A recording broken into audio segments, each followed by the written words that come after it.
మరొకసారి దేవుని సన్నిధిలో మనందరం కలిసి దేవుని స్తుతించడం, ఆయన్ని ఆరాధించడం ఎంతగానో ఆనందదాయకం.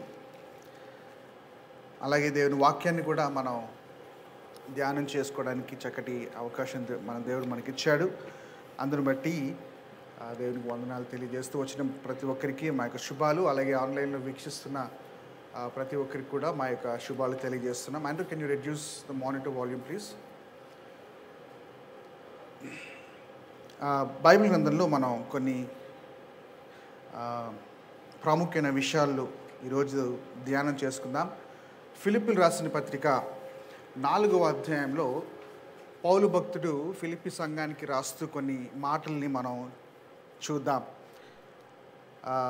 ఈ పుస్తకం పౌలు తన ఆఖరి దినాల్లో రాసినటువంటి లెటర్ అన్నమాట. ఈ సంఘానికి ఆయన రాస్తూ ఏ విధంగా క్రైస్తవులుగా ఎదగాలి, అలాగే సంఘంలో ఏ విధంగా మీరు మలుచుకోవాలి, అంత మాత్రమే కాదు కానీ ఆత్మీయంగా మీరు ఏ విధంగా ఎదుగుదలలో లేదంటే ఆత్మీయమైనటువంటి విషయాలు చాలా ఈ పుస్తకంలో రాయడం మనం చూస్తాం, ఈ లెటర్లో రాయడం మనం చూస్తాం. అయితే ఆఖరి అధ్యాయంలో కొన్ని చాలా ప్రాముఖ్యమైన విషయాలు రాయడం మనం చూస్తాం. 4వ అధ్యాయము 4 నుంచి 9 వచనాల వరకు మనం చూసుకున్నట్లయితే పౌలు ఈ సంఘానికి రాస్తూ ఇలా మాట్లాడుతున్నాడు. 4వ అధ్యాయము 4 నుంచి మనం 9వ వచనం వరకు చూసుకున్నట్లయితే, ఎల్లప్పుడూ ప్రభువునందు ఆనందించుడి, మరలా చెప్పుదును ఆనందించుడి, మీ సహనమును సకల జనులకు తెలియబడనీయుడి, ప్రభువు సమీపముగానున్నాడు, దేనిని గూర్చి చింతపడకుడి, కానీ ప్రతి విషయంలో ప్రార్థన విజ్ఞాపము చేత కృతజ్ఞతాపూర్వకంగా మీ విన్నపములు దేవునికి తెలియజేయుడి. అప్పుడు సమస్త జ్ఞానమునకు మించిన దేవుని సమాధానము యేసుక్రీస్తు వలన మీ హృదయములకు మీ తలంపులకు కావలియుండును. మెట్టుకు సహోదరులారా, ఏ యోగ్యత అయినను మెప్పైనను ఉండిన ఎడల, ఏవి సత్యమైనవో, ఏవి మాన్యమైనవో, ఏవి న్యాయమైనవో, ఏవి పవిత్రమైనవో, ఏవి రమ్యమైనవో, ఏవి ఖ్యాతి గలవో వాటి మీద ధ్యానముంచుకొనుడి. మరియు మీరు నా వలన ఏమి నేర్చుకొని అంగీకరించితిరో, నా యందున్నట్టుగా ఏమి వింటిరో, ఏమి చూచితిరో అట్టి వాటిని చేయుడి. అప్పుడు సమాధానకర్తయగు దేవుడు మీకు తోడేయుండును. ఈ మాటలు చాలాసార్లు మనం చదివి ఉంటాం కదండి. చాలా సుపరిచితమైనటువంటి మాటలు మనం చూస్తున్నాం ఇక్కడ. అయితే పౌలు ఈ సంఘానికి రాస్తూ ఒక ప్రాముఖ్యమైన విషయం గురించి మాట్లాడుతున్నాడు. ఏమంటున్నాడంటే 4వ వచనంలో, మీరు ఎల్లప్పుడూ ప్రభువునందు ఆనందించుడి, మరలా చెప్పుతున్నాను ఆనందించుడి, rejoice in the Lord always, and again I say rejoice అంటున్నాడు. అన్న తర్వాత 5వ వచనంలో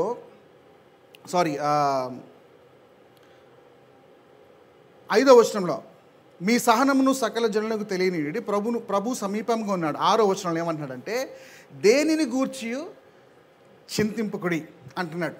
ఈరోజు క్రైస్తవులుగా దేవుని బిడ్డలుగా ఉన్న మనకి చింతలు చాలా ఉంటాయి కదండి. మన జీవితంలో వరీస్ చాలా ఉంటాయి.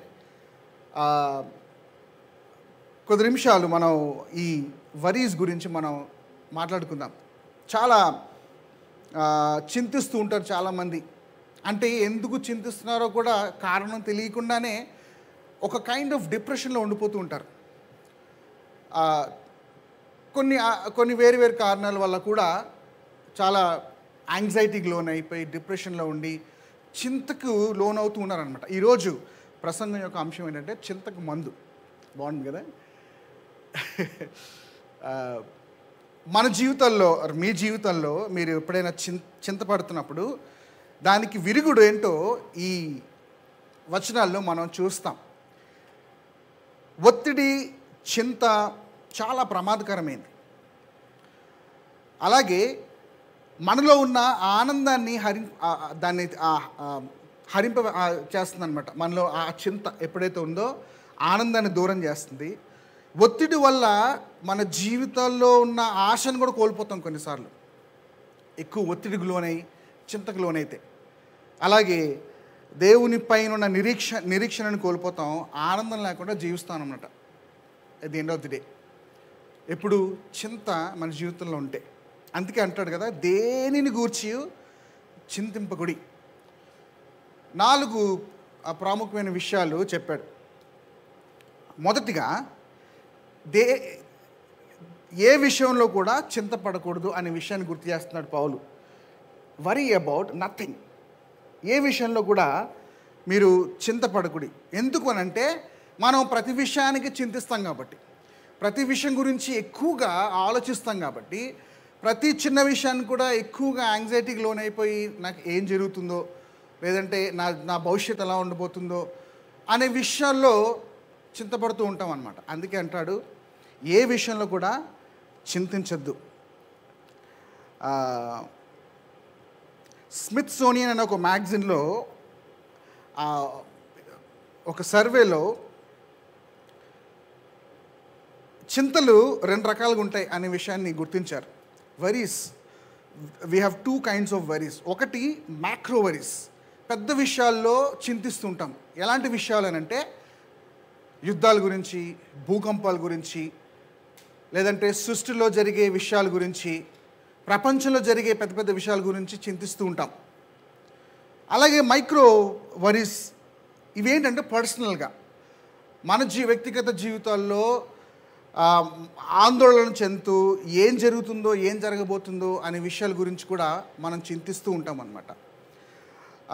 అలాగే డాక్టర్ వాల్టేర్ అనే ఒక అతను, ఒక స్కాలర్, ఆయన సర్వేలో వరీస్ ఎంత పర్సంటేజ్ మన జీవితంలో ఉంటాయో చెప్పుకుంటూ వచ్చారు.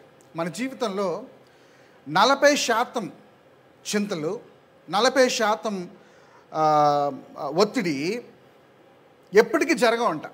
40% of our worries will never happen in our lives. అది ఏ వరీ అయినప్పటికీ కూడా అవి జరుగుతాయేమో అన్న యాంటిసిపేషన్లో ఉంటాం, కానీ అది ఎప్పటికీ జరగవు. 40%, ఓకే, 100%లో ఇంకెంత మిగిలింది మనకి? 60% మిగిలింది. 60%లో 30%, 30% of our worries concern our past. గతంలో జరిగిన వాటి విషయాల గురించి ఎక్కువ ఆలోచిస్తూ మనం సమయాన్ని వృధా చేసుకుంటూ ఉంటాం, చింతిస్తూ ఉంటాం. గతంలో జరిగిన దాని గురించి మనం ఇప్పుడు ఆలోచిస్తే లాభం లేదు కదండి. దానివల్ల ఉపయోగం ఏముంది చెప్పండి? అరే, నేను పలానా టైంలో అలాంటి డెసిషన్ తీసుకున్న వల్ల నేను అలా లాస్ అయిపోయినా అనే ఆలోచనలో ఉండిపోతారు చాలామంది. అరే, నాకు అలా జరిగి ఉండకుండా ఉండాల్సిందే, నేను ఎందుకు అలా చేశాను ఆ టైంలో, నేను ఎందుకు అలా ఆలోచించాను అని పాస్ట్లో జరిగిన విషయాలు, గతంలో జరిగిన విషయాలు ఆలోచిస్తూ చింతిస్తూ ఉంటారు చాలామంది. జరిగిన వాటికి మనం ఏం చేయలేం, అది జరిగిపోయినాయి అంతే. గతంలో జరిగిపోయింది, it is past. So 40% will not happen. 40%లో మనం చింతిస్తున్న చింతలు ఎప్పటికీ జరగవు. 30% గతంలో జరిగిన వాటి విషయాల గురించి ఆలోచిస్తూ మనం ఇప్పుడు చింతిస్తున్నాం, which is waste of time. So 40 + 30 ఎంత అయింది? 70% of our worries are waste అనమాట. ఇంకెంత మిగిలింది? 30%. 30%లో 12% మన జీవితంలో ఉన్న చింతలు మనలో, అంటే మన ఆరోగ్యం గురించి ఎక్కువ ఆలోచిస్తూ ఉంటాం అన్నమాట. అస్వస్థత గురించి, అంటే నాకు ఆరోగ్యంలో ఏమన్నా లోపాలు వస్తాయేమో, నా హెల్త్ విషయంలో నేను అనారోగ్యం గురవుతానేమో, నాకు ఆ వ్యాధి వస్తుందేమో, లేదంటే రాని రోగాల గురించి మనం ఎక్కువగా చింతిస్తూ మన టైంని, మన మనస్సుని పాడు చేసుకుంటాం అన్నమాట. 12% of our worries are needless worries about our health. అంటే మన ఆరోగ్యం మన చేతిలోనే ఉందనుకోండి, కానీ ఎప్పుడో జరగబోయే విషయం గురించి మన ఆరోగ్య విషయంలో ఆలోచిస్తూ ఇప్పుడు చింతిస్తూ ఉంటాం. And 10% of our worries are insignificant or petty concerns. చిన్న విషయాల గురించి వరి అవుతూ ఉంటాను. 10%. అంటే దాని గురించి ఆలోచించే అంత, లేదంటే చింతపడే అంత పని లేకపోయినా దాని గురించే ఆలోచిస్తుంటాం. అంటే అనవసరమైన విషయాల గురించి ఎక్కువగా ఆలోచిస్తూ ఉంటాం అన్నమాట. అనవసరమైన విషయాల గురించి చింతిస్తూ ఉంటాం. అరే, ఆ వ్యక్తి నా గురించి ఇలా మాట్లాడాడు కదా, ఇప్పుడు ఆ వ్యక్తి ఏమనుకుంటాడు ఏమనుకుంటాం, మనకెందుకు, దానివల్ల మనకేమైనా నష్టమా? కాదు కదా. సో ఎవరో ఏదో అనుకుంటారు అనే ఆలోచనలో వరి అవుతూ ఉంటారు. అయ్యో, నా గురించి ఏదో మాట్లాడుకుంటున్నా, అంటే యూజువల్గా అదే జరుగుతుంది. ఒక నలుగురు ఎదురు కూర్చుని మాట్లాడుతూ మన వైపు చూస్తే నా గురించి ఏదో మాట్లాడుకుంటున్నారేమో అన్న ఆలోచనలో ఉంటాం. నేనేమైనా చేశానా, లేదంటే నా గురించి ఏమైనా తప్పు మాట్లాడుతున్నారా, ఇదే నడుస్తుంటుంది మన మైండ్లో కదా. అది కొంతమందికి ఎలా వెళ్ళిపోతుందంటే వారు ఇంకా అదే ఆలోచనలో ఉంటారు. నా గురించి ఏదో చెప్పుకున్నారు, నా గురించి ఏదో ఆలోచించారు, నా గురించి పలానా వ్యక్తి ఇలా అన్నాడు కాబట్టి ఇప్పుడు విన్న వ్యక్తి నా గురించి ఎంత అనవసరమైన టైం వేస్ట్ అన్నమాట. ఎవరేమనుకుంటే మనకేంటి. So 40% of our worries will not happen, ఎప్పటికీ జరగవు. 30% మన చింతలు గతంలో జరిగిన వాటి గురించి ఎక్కువ ఆలోచిస్తాం. అలాగే 12% మన ఆరోగ్యం గురించి ఆలోచిస్తాం. 10% చిన్న చిన్న విషయాల గురించి ఆలోచిస్తాం. 92% of our worries are waste అన్నమాట. 8%, ఇంకెంత మిగిలింది? 8% మన జీవితంలో ఉన్న చింతలు ఇట్స్ యాక్యురేట్ వరీస్ అన్నమాట. అవి లెజిటిమేట్ కన్సర్న్స్, అవి అసలైన చింతలు. దాని గురించి ఆలోచిస్తాం. 8% అంటే 94%, 92% మనం ఆలోచించి మన బుర్ర పాడు చేసుకొని, సమయాన్ని పాడు చేసుకొని, ఆశలు కోల్పోయి, నిరీక్షణ కోల్పోయి, ఈయన బ్రతికింతేనా, ఇలాగే జరుగుతుందా అని ఆలోచిస్తూ ఉంటాం అన్నమాట. సో అందుకే అంటాడు పౌలు, దేనిని గూర్చి చింతింపకుడి, వరీ ఈజ్ వర్త్లెస్. ఎందుకు ఈ మాట అంటున్నానంటే, గతంలో జరిగిన వాటిని మనం మార్చలేము, భవిష్యత్తులో జరిగే వాటిని మనం కంట్రోల్ చేయలేమన్నమాట. Got my point right? గతంలో జరిగిన వాటి గురించి చింతిస్తూ నువ్వు అలాగే ఉంటే దాన్ని మార్చలేము మనం. భవిష్యత్తులో నాకు ఏం జరగబోతుంది, నేను ఎలాంటి డెసిషన్ తీసుకుంటున్నాను, లేదంటే నా ఫ్యూచర్ ఎలా ఉండబోతుంది, నాకేమైనా నష్టం జరుగుతుందా అనే విషయం గురించి ఆలోచిస్తే నువ్వు దాన్ని కంట్రోల్ చేయలేవు. Future is not in our hands. అందుకే డు నాట్ వరీ అంటున్నాడు అనమాట.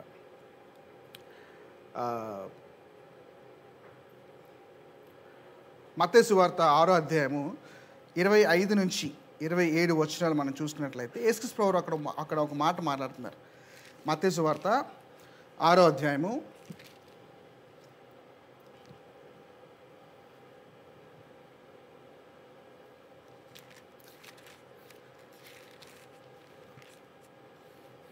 25 నుంచి 27 వచనాలు ఏమని రాయబడింది అక్కడ? అందువలన నేను మీతో చెప్పినది ఏమనగా, ఏమి తిందుమో ఏమి త్రాగుదుమో అని మీ ప్రాణమును గురించి ఆయనను, ఏమి ధరించుకుందుమో అని మీ దేహము గురించి ఆయనను చింతింపకుడి. ఆహారం కంటే ప్రాణమును, వస్త్రము కంటే దేహమును గొప్పవి కాదా? ఆకాశ పక్షులను చూడుడి, అవి విత్తవు, కోయవు, కోట్లలో కూర్చుకొనవు, అయినను మీ పరలోకపు తండ్రి వాటిని పోషించుచున్నాడు. మీరు వాటికంటే బహు శ్రేష్ఠులు కారా? ఎంత గొప్ప మాట. ఎందుకు వరి అవుతున్నారు? ఎందుకు మీ మనసులు పాడు చేసుకుంటున్నారు? ఆకాశ పక్షుల్ని, సృష్టిని సృష్టించిన నేను వాటిని ఎంతగా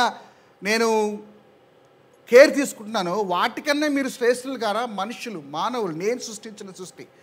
యు ఆర్ కాల్డ్ బై మీ. తల్లి గర్భంలో రూపింపబడక ముందే నేను చూశాను, జగత్పునాది వేయకముందే నీ యొక్క ఎస్టాబ్లిష్మెంట్ని నేను చేశాను. So why are you worrying now? అందుకే ఏ విషయంలో కూడా మీరు చింతింపకుడి అంటున్నారు అనమాట. రేపటి గురించి మనం ఎక్కువగా ఆలోచించి ఫ్యూచర్లో ఏం జరుగుతుందో అనే విషయం గురించి ఆలోచిస్తూ మనం చింతిస్తూ ఉంటాం అనమాట. మత్తయి సువార్త 6వ అధ్యాయం 34వ వచనంలో ఇంకొక మాట రాస్తున్నారు. రేపటిని గూర్చి చింతింపకుడి, రేపటి దినము దాని సంగతులను గూర్చి చింతించును. ఏనాటికి ఈడో ఆనాటికి చాలును అంటున్నాడు. రేపటి గురించి మీరు ఆలోచించదు. Tomorrow will take care of itself. So today అందుకే ఒక ఇన్సైట్ ఏంటనంటే ఈ మాటలో ఒత్తిడిని తగ్గించుకోవాలి అని అంటే, చింత నుంచి మనకి విరుగుడు కావాలి అని అంటే, మనం జీవించే జీవితం ఒక్క రోజుని ఒక్కసారిగా జీవించాలి. అంటే ఈరోజు నా పరిస్థితి ఏంటి, ఈరోజు నేను ఏం ఆలోచించాలి, ఈరోజు నేను ఏ కార్యం తలపెట్టాలి, ఈరోజు నేను ఎలా ఉండాలి. Forget about tomorrow. Today matters a lot. ఒక రోజును ఒక్కసారిగా జీవించాలి. అదే యేసుప్రభువు వారు అలాగే పౌలు కూడా మాట్లాడుతున్నాడు దేని విషయంలో ఈ మాట పౌలు ఎప్పుడు రాస్తున్నాడు తెలుసండి? మీరు స్టడీ చేస్తే ఈ బుక్ని, నీరో చక్రవర్తి ఇంకొన్ని క్షణాల్లో లేదంటే కొద్ది రోజుల్లో పౌలుని చంపేయడానికి ఆల్రెడీ ప్లాన్స్ అయిపోయినాయి. చనిపోబోతున్నాడు పౌలు. జైల్లో ఉండి రాస్తున్నాడు ఈ మాట. వరి అవ్వద్దు, అసలు వరి అవ్వాల్సిందే ఆయన కదా. కానీ సంఘాన్ని ఉద్దేశించి చెప్తున్నాడు, చింతింపకూడదు, దేని విషయంలో కూడా చింత చెందద్దు. ఎంత క్రూషియల్ టైంలో రాస్తున్నాడు ఈ మాట. నేను చనిపోబోతున్నాను, but still I want encourage the church not to worry because I'm not worried అంటున్నాడు అనమాట. ఇది మొదటి విషయం. దేని విషయంలో ఏ విషయంలో కూడా మనం చింతపడకూడదు. రెండోదిగా ఆయన రాస్తూ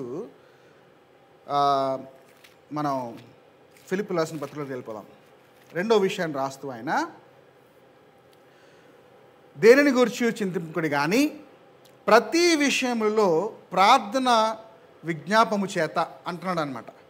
రెండవదిగా ప్రతి విషయంలో ప్రార్థన చేయండి అంటున్నాడు పౌలు.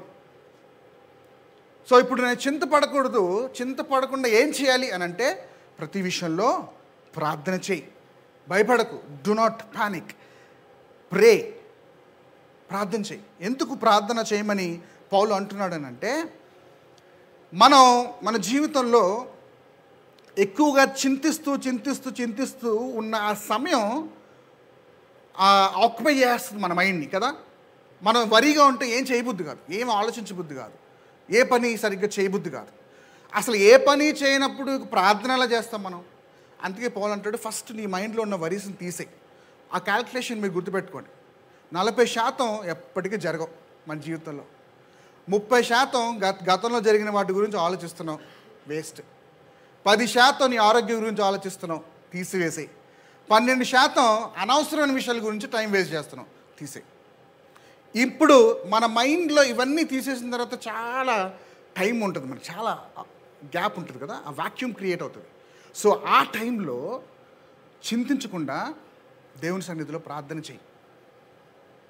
ప్రతి విషయంలో, ఒక విషయం కాదు, ప్రతి విషయంలో, అంటే చిన్న విషయం కానివ్వండి, పెద్ద విషయం కానివ్వండి, స్పెండ్ టైమ్ ఇన్ ప్రేయర్. ఇంగ్లీష్లో చక్కగా ఇంకొక మాట రాయబడి,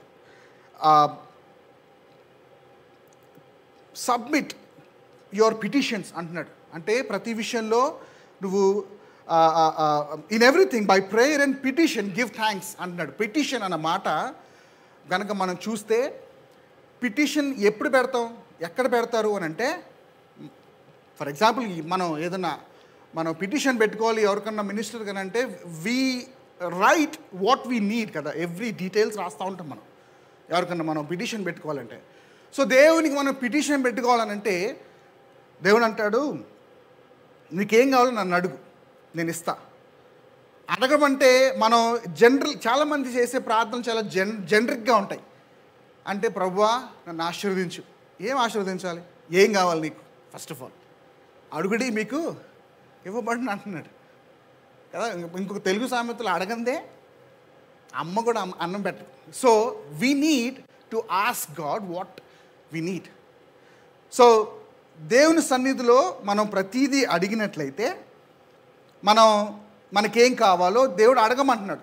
నేను అడగకుండానే దేవునికి తెలియదా అంటే తెలుసు, కానీ మరి నీ ఉద్దేశం ఏంటో కూడా తెలియాలి కదా, నీకేం కావాలో ఫస్ట్ నీకు అర్థం అవ్వాలి కదా.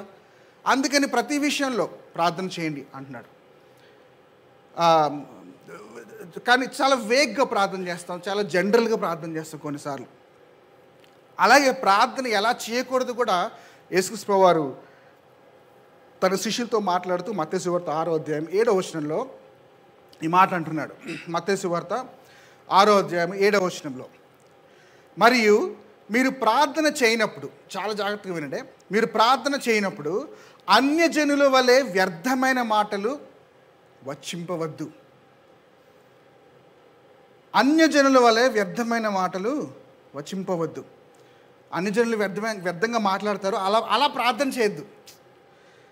విస్తరించి మాట్లాడుట వలన తమ మనవి వినబడునని వారు తలంచుకుంటున్నారు. విస్తారమైన ప్రార్థనలు. అందుకే కొంతమంది ప్రార్థన చేయమంటే చాలా వొకాబులరీ యూజ్ చేసుకొని పెద్ద పెద్ద పదాలు వాడతారు. తప్పు కాదు, ప్రార్థన చేయొచ్చు. కానీ రాజ్ కుమార్ రామచంద్రన్ అని ఒక మంచి దైవజనుడు ఒక మాట అన్నాడు. ఆయన ఏమన్నాడంటే, పబ్లిక్లో ఉన్నప్పుడు చిన్నగా చేయి, నువ్వు పర్సనల్గా ఉన్నప్పుడు, ఏకాంతంగా ఉన్నప్పుడు పెద్ద ప్రార్థన చేయి అంటాడు. కానీ మనం రివర్స్ చేస్తాం కొన్నిసార్లు. పబ్లిక్లో ఉన్నప్పుడు అందరూ నేను చేసి ప్రార్థన వినాలి, నా వొకాబులరీ బాగా యూజ్ చేయాలి అనే ఆలోచనలు పెద్ద పెద్ద ప్రార్థన చేస్తూ ఉంటారు. కొంతమంది భోజనం దగ్గర చేస్తారు ప్రార్థన, ఆదికాండం నుంచి ప్రకటన గ్రంథం వరకు. అక్కడ ఒక చిన్న మెసేజ్ ఉంటుంది అక్కడ. చేయమంది చిన్న ప్రార్థన భోజనానికి, ప్రభువా ఆహారాన్ని దీవించు, లేని వారికి దయచేయి, తింటున్న మాకు బలం శక్తిని దయచేయి, ఆమెన్, అంతే. అస్సలు కాంప్రమైజ్ అవ్వరుగా వాళ్ళు. కొంతమంది చాలా, అంటే ఐఎమ్ నాట్ అగేన్స్ట్, మమ్మల్ని మిక్కిలిగా ప్రేమించిన, ఎందుకు వచ్చిన డైలాగ్లు ఇక చాలా. అంటే నా ఉద్దేశం ఏంటంటే, ప్రార్థన చేయమన్నప్పుడు ఏ విషయం గురించి ప్రార్థన చేయాలో ఆ విషయాన్ని సూటిగా ప్రార్థన చేయాలి. ఎలా ప్రార్థన చేయకూడదు కూడా ప్రభువారు చెప్పారు. సో అన్యజనుల వలె కాక విస్తరించి మాట్లాడకుండా, విస్తారమైన మాటలు మాట్లాడకుండా మితముగా, అంటే విస్తారంగా ప్రార్థన చేస్తేనే దేవుడు ఆలకిస్తాడేమో అన్న ఆలోచనలో ఉంటారు. లేదు, నువ్వు మితంగా ప్రార్థన చేసినా దేవుడు ఆలకిస్తాడు, విస్తారంగా చేసినా కూడా దేవుడు ఆలకిస్తాడు. కానీ నా పాయింట్ ఏంటంటే, మీకేం కావాలో ప్రతిదీ డీటెయిల్డ్గా దేవుణ్ణి అడగాలి. నా జీవితంలో ఈ సమస్య ఉంది ప్రభువా, దీని నుంచి నాకు విముక్తిని దయచేయి, నేను ఇలాంటి స్ట్రెస్కి లోనవుతున్నాను, నాకు ఈ స్ట్రెస్ నుంచి విడుదల దయచేయి, నా కుటుంబంలో నా పిల్లల జీవితంలో ఈ అక్కరలు ఉన్నాయి, ఈ అవసరాలు ఉన్నాయి, వాటిని మీరు తీర్చండి ప్రభువా అని డీటెయిల్డ్గా మనం దేవునికి అప్పగించుకుంటే, డీటెయిల్డ్గా దేవునికి మనం చెప్పుకుంటే, God will cherish that moment. అరే, ఒక ఉదాహరణ చెప్తాను నేను. This is very funny or చాలా సింపుల్గా ఉండొచ్చు. నేను ఇంటర్మీడియట్ చదువుతున్న టైం నుంచి నాకు ఒక ఆశ ఏంటంటే, రాయల్ ఎన్ఫీల్డ్ బండి కొనుక్కోవాలి. యాజ్ ఎ మ్యాన్ దట్స్ అదొక కోరిక కదా, అది ఉండాలి, రాయల్ ఎన్ఫీల్డ్ ఉండాలి అని. దట్ వాజ్ మై విష్, అంతే. నాకు ఉంటే బాగుంటుంది, కొనుక్కోవాలి ఎప్పుడైనా. ఇంటర్మీడియట్ అయిపోయింది, కాలేజ్ అయిపోయింది, డిగ్రీ అయిపోయింది, బైబిల్ ట్రైనింగ్ అయిపోయింది, కానీ ఆ కోరిక అలా ఉండిపోయింది నా మనసులో. వివాహం అయిపోయింది, పరిచర్లోకి వచ్చేసాను, ఫుల్ టైం మినిస్ట్రీలో ఉన్నాను. కొన్నిసార్లు గుర్తొస్తుంటుంది, కొన్నిసార్లు చూసినప్పుడు బాగుంటుంది, నాకు కూడా ఉంటే బాగుండు అనే ఆలోచన ఉంటుంది. కానీ ఇట్స్ ఓకే, ఇచ్చే టైంలో దేవుడు ఇస్తాడులే అన్న. కానీ మా నాన్నగారితో ఎప్పుడో నేను పంచుకున్నాను, daddy I want to buy this bike, ఎప్పుడైనా సరే కొంటాను, నేను కొనాలి అని మా నాన్నగారు చెప్పినప్పుడు, సరేలే తీసుకుందాం లేరా, టైం వచ్చినప్పుడు దేవుడు ఇస్తాడులే. అది ఇయర్కి కాస్ట్ పెరుగుతుండే వచ్చేసింది. ఒకే బైక్ని నేను 12 సంవత్సరాలు వాడాను. తర్వాత వివాహం అయ్యి నాకు 2 పిల్లలు పుట్టిన తర్వాత ఒకసారి నేను మా ఇంటి దగ్గర నుంచి చర్చ్కి వస్తున్నప్పుడు ఒక చక్కటి bike, black colour Royal Enfield 350cc కొత్తగా వచ్చిందనమాట, matte finishing. I'm giving all the details. నేను బండి పక్కన ఆపిస్తాను, చూడగానే భలే ముచ్చటగా ఉంది అది. అది ఎంత బాగుంది ఏంటి అని బండి ఆపాను, ఎవరిదో పార్క్ చేశారు. దాని దగ్గరికి వెళ్ళి చెయ్యేసి ప్రభువా నీ చిత్తం అయితే నాకు ఇలాంటి బైకే కావాలి, ఇలాంటి ఫినిషింగ్ ఉండాలి, నాకు ఇదే కావాలి, నీ చిత్తం అయితే నాకు దయచే ప్రభువా అని ఇప్పుడు చేశాను ప్రార్థన. చేసి ప్రేయర్ కూడా మర్చిపోయింది నేను దాని గురించి. ఒకరోజు సడన్గా మా నాన్నగారు ఫోన్ చేసి, అరే ఎప్పటి నుంచో అనుకుంటాను నేను want buy your bike, royal Enfield కొందాం అనుకుంటున్నాను రా అని చెప్పేసి పిలిస్తే వెళ్ళాను, షోరూమ్కి వెళ్ళాను. You know what, to my surprise ఆయన సెలెక్ట్ చేసిన బైక్ ఎగ్జాక్ట్గా నేను ఏ బైక్ మీద చేసి ప్రార్థన చేశానో అలాంటి బైకే మా డాడీ సెలెక్ట్ చేశారు. అప్పుడు గుర్తొచ్చింది నాకు ఆ ప్రార్థన, దేవా నేనేదో I was wishing for that bike but you were so serious. అందుకే హృదయ వాంఛల్ని నేను ఎరుగుదును అంటున్నాడు. నీ హృదయంలో నీకు ఏం కావాలో నాకు తెలుసు, ఏ టైంలో ఇవ్వాలో నాకు తెలుసు. So I still have that bike. దాని మీద డ్రైవ్ చేసుకుంటూ వెళ్తున్నప్పుడు I cherish the moment and I praise God every time. ఇది మీ దృష్టికి సింపుల్గా, నాకు చాలా ఎక్కువ అది. సో నా పాయింట్ ఏంటంటే ప్రతి డీటెయిల్ దేవునికి అప్పచెప్దాం. ప్రతిది కూడా దేని గురించి చింతపడుకుడు, కానీ ప్రతి విషయంలో ప్రార్థన చేయండి అంటున్నాడు. ప్రార్థన చేయి, నేను ఇస్తాను నీకు, ప్రార్థన చేయి, నేను వింటాను అని అంటూ రాస్తున్నాడు పౌలు. అనవసరమైన విషయం గురించి ఎక్కువగా ఆలోచించి వరి అవ్వకుండా ఆ టైంని మీరు పక్కకు తీసేసి నీ బుర్రలో దేవుని యొక్క సన్నిధితో నింపినట్లయితే, దేవుని సన్నిధిలో ప్రార్థనలో ఎక్కువ సమయాన్ని గడుపుతాం మనం కదా. వరీస్తున్నప్పుడు, చింతలు ఉన్నప్పుడు ఏదో మొక్కుబడిగా చేస్తూ ఉంటాం ప్రార్థన కదండి, నామకార్థంగా చేయాలి కదా అన్న ఉద్దేశంతో చేస్తాం. కానీ when you take all the worries out, you actually pray a genuine prayer out of your heart. దేవుని సన్నిధిలో అలాంటి ప్రార్థన మనం చేస్తాం. So remember that a God is a God of details. సృష్టిని చూడండి, ప్రతీది కూడా ఎంత డీటెయిల్డ్గా, చాలా ఎంత బాగుంటుంది. సృష్టి దాకా ఎందుకు, మన శరీరంలో ఉన్న అవయవాలనే చూడండి ఎంత చక్కగా నిర్మించాడు. ప్రతీది దాని ఫంక్షన్ అది చేసుకుంటూ వెళ్తుంది కదా. అది ఎంత గొప్ప విచిత్రమైంది. So God is so detailed about everything. Why are we not detailing in our prayers అనే మాటని మనం గుర్తుపెట్టుకోవాలి. దేవుని శక్తి ముందు ఏ సమస్య కూడా పెద్దది కాదు. దేవుడు శక్తిమంతుడు. నీ జీవితంలో చింతలు, నీ జీవితంలో యాంగ్జైటీస్, నీ జీవితంలో సమస్యలు పెద్దగా కనిపించచ్చు ఇప్పుడు, లేదంటే ఒకవేళ ఫ్యూచర్లో అలాంటి పెద్దగా కనిపించే అలాంటి సమస్యలు ఉంటే గుర్తుపెట్టుకోండి, మన దేవుడు ఎంత పెద్ద సమస్య అయినా దానికంటే గొప్పవాడు, దాన్ని అధిగమించే శక్తిని మనకిస్తాడు. దేవుని శక్తి ముందు ఏ సమస్య పెద్దది కాదు. ఆయన దయ ముందు, దయకు చిన్న సమస్య నిర్లక్ష్యం చేయడు. చిన్నదే కదా అని వదిలేడు. He won't neglect small things. ఆయన శక్తి ముందు ఏ సమస్య కూడా పెద్దది కాదనే విషయాన్ని గుర్తుపెట్టుకోవాలి. సో రెండోదిగా మనం ఏం నేర్చుకున్నామనంటే, చింతకు మందు ఏంటి? మొదటిగా ఏ విషయంలో కూడా చింతపడద్దు. రెండవదిగా ప్రతి విషయంలో ప్రార్థన, విజ్ఞాపన చేయమన్నాడు. ప్రార్థన మాత్రమే కాదు, విజ్ఞాపన చేయండి అంటున్నాడు ప్రభువారు. అలాగే మనం ముందుకెళ్ళినట్లయితే, దేనిని గురించి చింతపడకుడు కానీ ప్రతి విషయంలో ప్రార్థన విజ్ఞాపము చేత కృతజ్ఞతాపూర్వకముగా మీ విన్నపములు దేవునికి తెలియజేయడి అంటున్నాడు. సో మూడవ విషయం ఏంటంటే, అన్ని విషయాల్లో కృతజ్ఞతలు చెల్లించాలి అంటున్నాడు అనమాట. In everything with thanks giving, always asking him with a thankful heart. ఇంకో మాటలో చెప్పాలంటే, కృతజ్ఞత మనస్తత్వం కలిగి ఉండండి అంటున్నాడు ప్రభువారు. దేవుని వాక్యం పౌలు వాడితో మాట్లాడుతూ, ది యాటిట్యూడ్ ఆఫ్ గ్రాటిట్యూడ్. కృతజ్ఞత కలిగిన మనస్తత్వం ఉంటే అది ఆరోగ్యకరమైన విషయం. తెలుసా మీకు ఇది? It's a healthy human emotion. కృతజ్ఞత కలిగి ఉండడం అనేది హెల్దీ ఇమోషన్, హ్యూమన్ ఇమోషన్ కదా థ్యాంక్స్ గివింగ్ అనేది.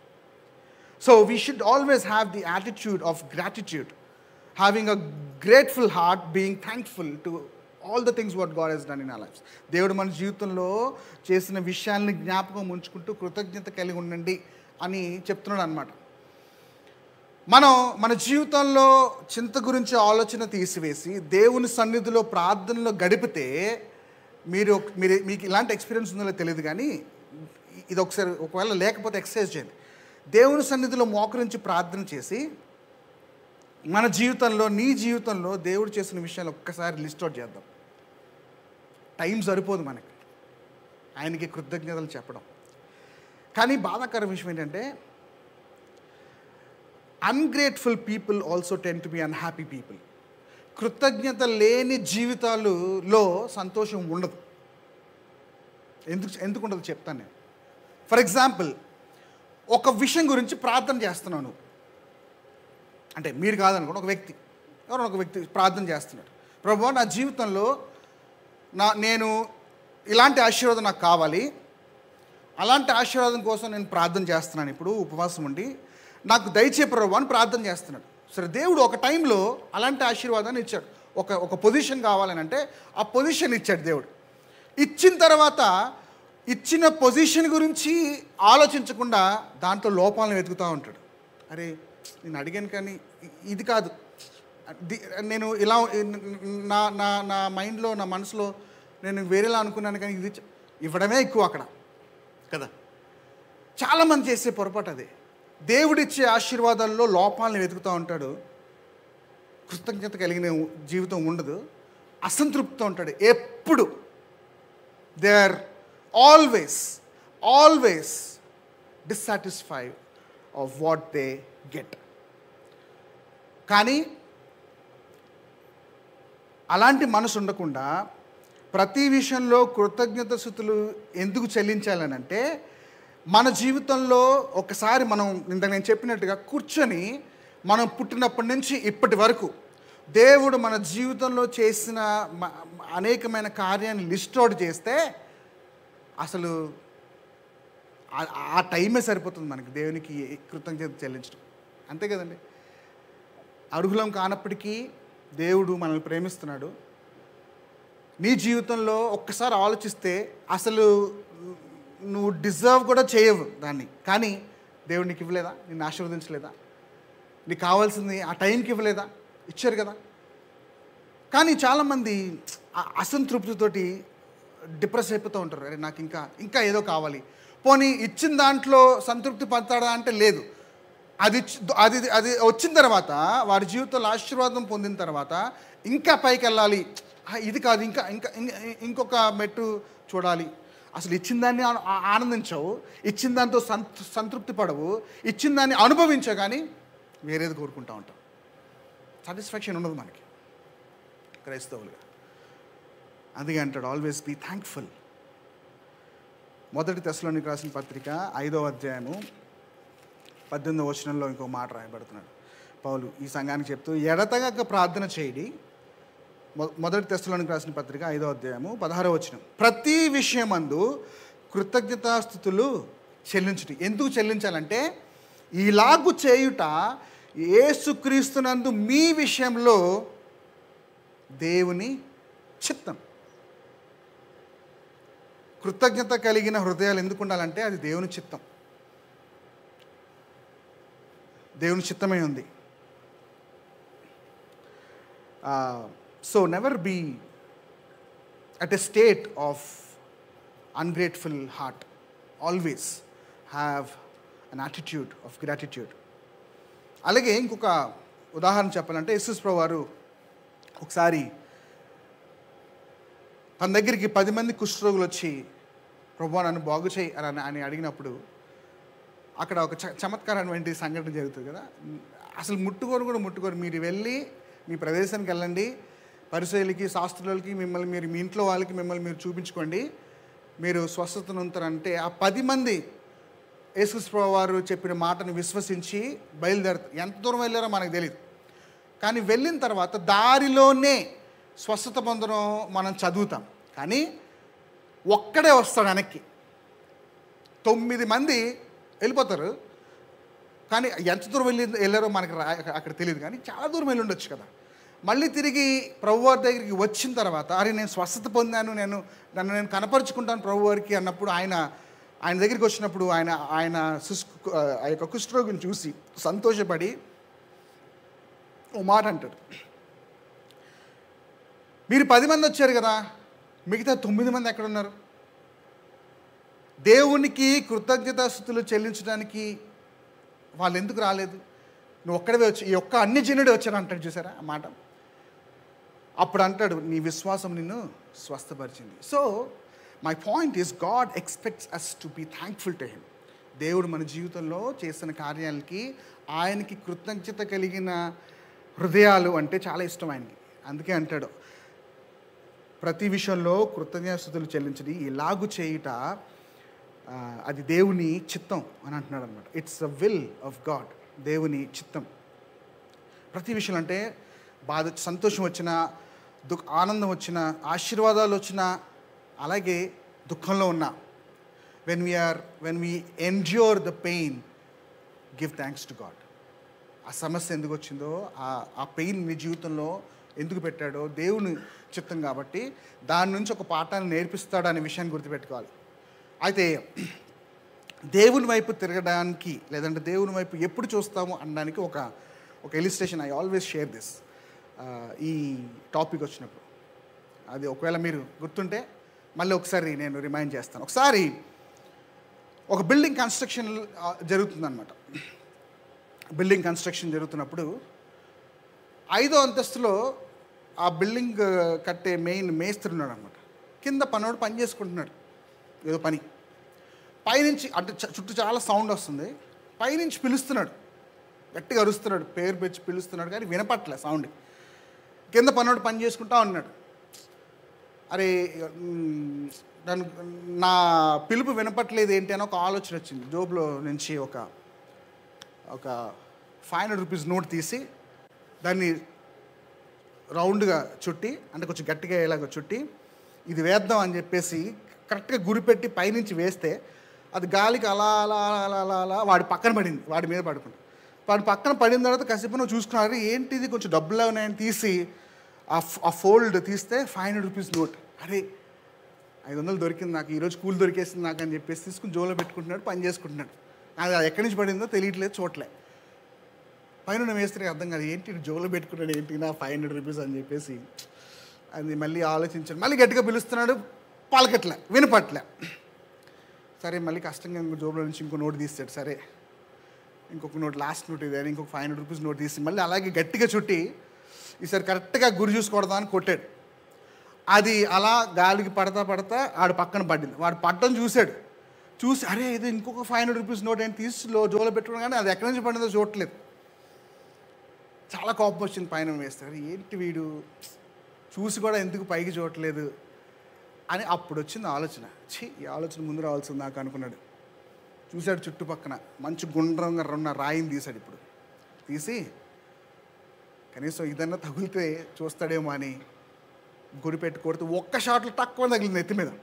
అప్పుడు ఎవరు నన్ను కొట్టిందని పైకి చూశాడు, రే నేను రా పిలిచేది ఇందాక నుంచి అని పిలుస్తున్నప్పుడు అప్పుడు వెళ్తాడు పైకి. ఇది ఫన్నీగా ఉండొచ్చు, కానీ ఇది యాక్చువల్గా ప్రాక్టికల్ స్టోరీ మన జీవితంలో. కొన్నిసార్లు దేవుడు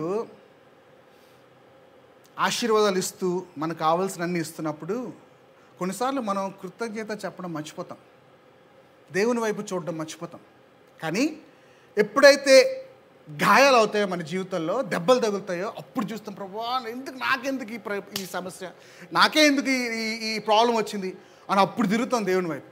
ఆశీర్వాదాలు వచ్చినప్పుడు చూడవే, నీకు ప్రతిదీ చక్కగా ఉన్నప్పుడు నీ జీవితంలో దేవుడు గుర్తురాడు కొన్ని సమయాల్లో. కానీ దెబ్బలు తగిలినప్పుడు, ఈ సమస్యలు వచ్చినప్పుడు, ఇరుక్కుపోయినప్పుడు అప్పుడు గుర్తొస్తాడు దేవుడు. నో, అందుకే అంటాడు ప్రతి విషయంలో దేవునికి కృతజ్ఞత చెల్లించి, ప్రతి విషయంలో ప్రార్థన చేయండి అంటున్నాడు. దేని గురించి చింతింపకడి, కానీ ప్రతి విషయంలో ప్రార్థన విజ్ఞాపము చేత దేవుని సన్నిధిలో ఉండాలి. And thanks giving is the will of God, దేవుని చిత్తమైంది. ఇది మూడవదిగా. ఇంకొక మాటను చూసుకుని మనం ముందుకు వెళ్ళిపోతాం. నాలుగవదిగా మనం చూసుకున్నట్లయితే 8వ వచనంలో ఒక లిస్ట్ ఇచ్చాడు పౌలు రాస్తూ. ఏంటవి? శ్రేష్టమైన వాటిని ఆలోచించండి అంటున్నాడు అనమాట. శ్రేష్టమైన వాటి గురించి మీ ఆలోచనలు దాని మీద పెట్టండి, వ్యర్థమైన వాటి గురించి కాదు. ఏమంటున్నాడు? 8వ వచనంలో, మెట్టుకు సహోదరులారా, ఏ యోగ్యతైనను మెప్పైనను ఉండిన యెడల ఏది సత్యమైనదో, ఏవి మాన్యమైనవో, ఏవి న్యాయమైనవో, ఏవి పవిత్రమైనవో, ఏవి రమ్యమైనవో, ఏవి ఖ్యాతి గలవో వాటి మీద ధ్యానము ఉంచుకొనడి అంటున్నాడు అనమాట. You can see the list. వాటిపైన మీ ఫోకస్ చేయండి. అంతేగాని మీ మనసులో చింతిస్తూ అనవసరమైన వాటి గురించి ఆలోచించి మీ టైంని పాడు చేసుకోవద్దు. వీటి గురించి ఆలోచించండి. వీటి గురించి ఎప్పుడు ఆలోచిస్తామనంటే మనం మనలో ఉన్న చింతన తీసివేసి దేవుని సన్నిధిలో ప్రార్థనాపూర్వకంగా ఆయన చేసిన విషయాన్ని జ్ఞాపకం ఉంచుకుంటూ ఆయన మన జీవితంలో ఏమేం చేస్తాడో వాటన్నిటికై కృతజ్ఞత మనం చెప్పినప్పుడు ఇవన్నీ విషయాల గురించి మనం ఆలోచిస్తాం.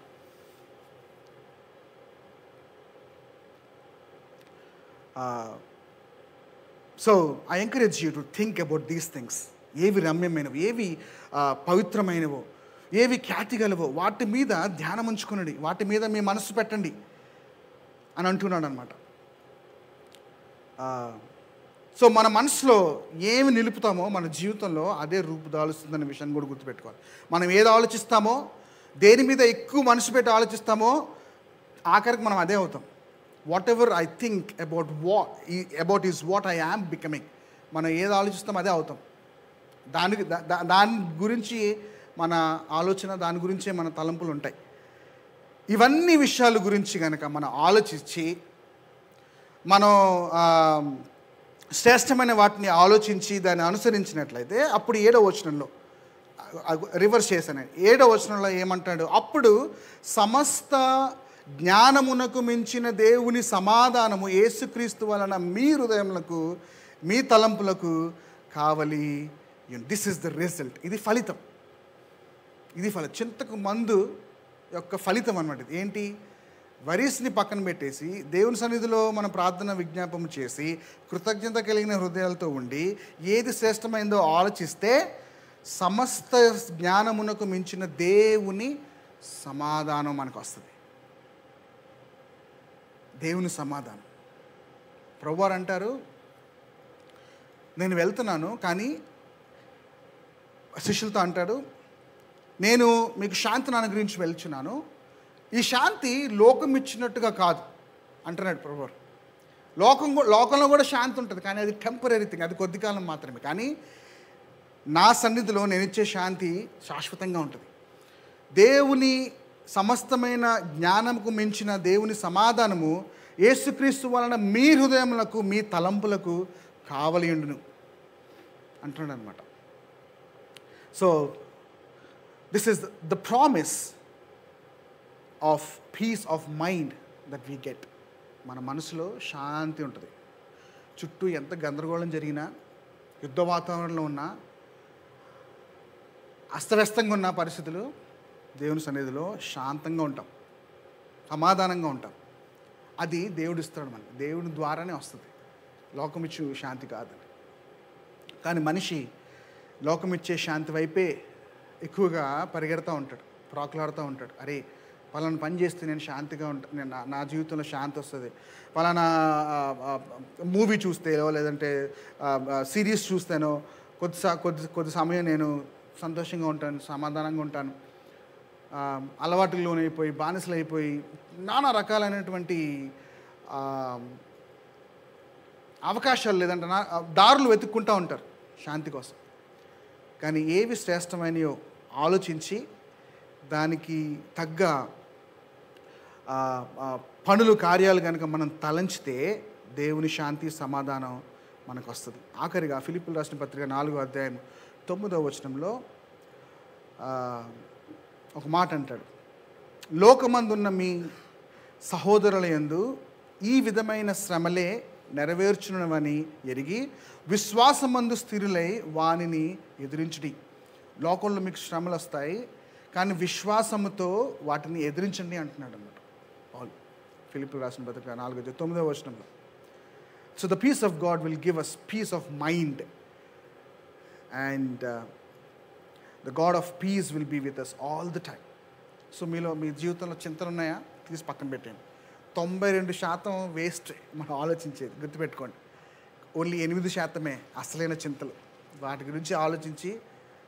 వాటి గురించి కూడా ఎక్కువగా ఆలోచించకుండా దేవునికి అప్పచెప్తే, ఇందాక నేను చెప్పినట్లుగా ప్రతి డీటెయిల్ ఆయనకి ఇస్తే, ఆయనకు అప్పచెప్పుకుంటే ఆయన మన జీవితంలో ఏం కావాలో అది నెరవేరుస్తాడు.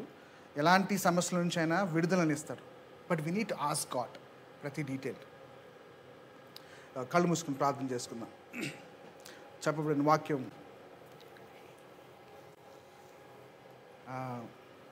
దాన్ని ఆలోచిస్తూ, ప్రభువా మా జీవితంలో మా చింత యావత్తు తండ్రి నీ పైన వేయమని నువ్వు అడుగుతున్నావు.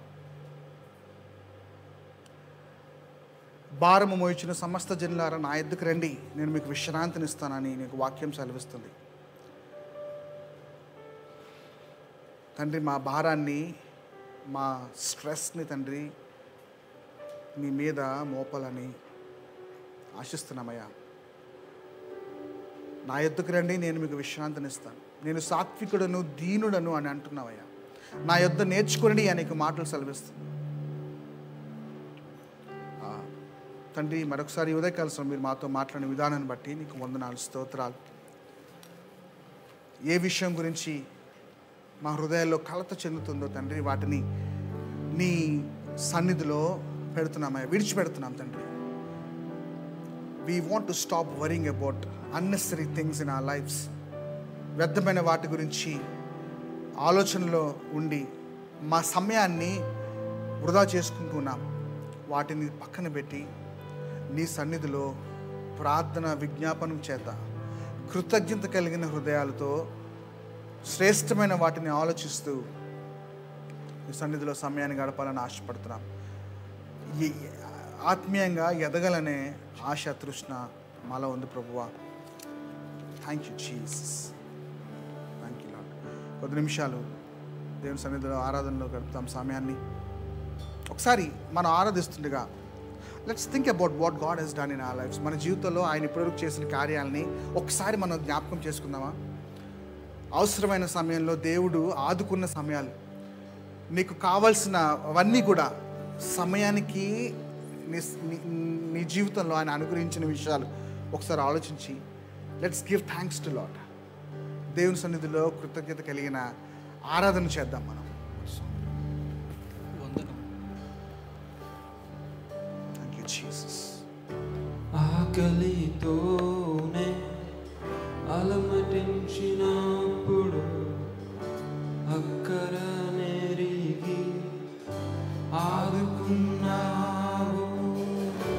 ఆకలితోనే అలమటించినప్పుడు అక్కరనెరిగి ఆదుకున్నావు. వందనం యేసయ్యా, నీకే వందనం యేసయ్యా. నా ప్రతి అవసరము తీర్చువాడవు నీవే యేసయ్యా. నా ప్రతి ఆశ నెరవేర్చువాడవు నీవే యేసయ్యా. వందనం యేసయ్యా, నీకే వందనం యేసయ్యా, నీకే వందనం యేసయ్యా, నీకే వందనం యేసయ్యా. నా ప్రతి అవసరము తీర్చువాడవు నీవే యేసయ్యా. నా ప్రతి ఆశ నెరవేర్చువాడవు నీవే యేసయ్యా. వందనం యేసయ్యా, నీకే వందనం యేసయ్యా.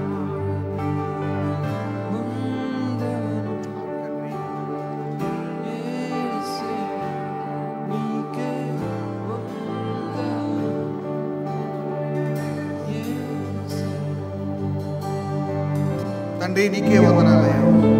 మా ప్రతి అవసరాన్ని తీర్చేదేవా, మా ప్రతి అక్కని తండ్రి తీర్చేదేవా, నీకు వందనాలు స్తోత్రాలు. మాకు ఇచ్చిన రక్షణ అనుభవాన్ని బట్టి నీకు వందనాలు. పాప జీవితం నుంచి మా బిడ్డలు దయచేస్తారు, విమోచన దయచేస్తారు. మీ రక్తంతో తండ్రి మమ్మల్ని కడిగి పవిత్రమైన జీవితాన్ని జీవించడానికి మీరు మార్గాన్ని చూపించడానికి బట్టి నీకు వందనాలు. మా జీవితంలో మాకున్న ఈ చింతలు, వేదనలు తండ్రి, వాటి మీద మా మనస్సు, మా ఆలోచనలు, మా సమయాన్ని మేము వృధా చేస్తున్నాం. ఈరోజు తండ్రి వాటిని ఏ విధంగా అధిగమించాలో మీరు మాకు బోధించిన విధానాన్ని బట్టి నీకు వందనాలు. ప్రతి విషయంలో మీ సన్నిధిలో ప్రార్థన విజ్ఞాపనం చేయాలి. కృతజ్ఞత కలిగిన హృదయాలతో శ్రేష్టమైన వాటిని ఆలోచిస్తూ మా ఆత్మీయ జీవితాలలో మేము ముందు కొనసాగడానికి మీ సహాయం దయచేయమని అడుగుతున్నాము. మీ సమాధానము మా జీవితంలో